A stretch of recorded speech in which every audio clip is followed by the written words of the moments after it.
বন্ধুরা, তো দেখতেই পাচ্ছ এখানে কেন মোমবাতি জ্বালিয়েছি। তো মোমবাতি জ্বালানোর জন্য একটা বিশেষ কারণ, সেই কারণটা আমি তোমার সঙ্গে এক্ষুনি শেয়ার করব। কই দেখা যাচ্ছে না, কিছুই কারণ না, কারণ আমাদের এখানে আজকে একদম কারেন্ট নেই। দুপুর 3টে থেকে এখন বাজে পুরো 7টা, কারেন্ট নেই। তো কি করব, টর্চের চার্জারটাও তোমার চার্জ চলে গেছে, কিছু পড়লো মনে হয়, দেখতে একটা যাক চার্জারে চার্জ চলে গেছে। ফোনের চার্জটা যা হোক ভাগ করে রেখেছি, কিন্তু ফোনের চার্জটা এখন মানে টর্চটা জ্বাললে হবে না।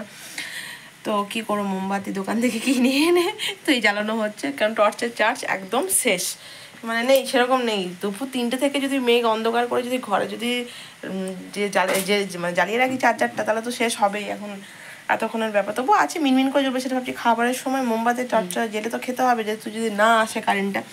তো কি করা যাবে, এই যে দেখতে পাচ্ছ মোমবাতি জ্বালে টেবিলের মধ্যে রাখা রয়েছে, আর এখানে সবাই পুচু এরা সব রয়েছে। অন্ধকার দেখতে কেউ পাওয়া যাবে না এদেরকে। এই যে হালকা হালকা ভূতের ছায়ার মতো। এই যে কোথায় রূপম, হ্যাঁ দাঁতা রূপমের আগে দেখা যাচ্ছে, বলো না। তো কি করবো, এখানে রয়েছি, অন্ধকার, ঘরটা পুরো অন্ধকার চারিদিক, কিছু করার নেই। মোমবাতি নিয়ে আর কতটা আলো হবে। তো যাই হোক, তো খুবই ভালো লাগছে, ঠান্ডা ঠান্ডা ওয়েদার। সব থেকে বিশেষ কথা হলো ঠান্ডা ঠান্ডা ওয়েদারের জন্য বেশি ভালো লাগছে, সেরকম গরমটা অতটা আর করছে না। দেখার জন্য টাটা। আমার নাম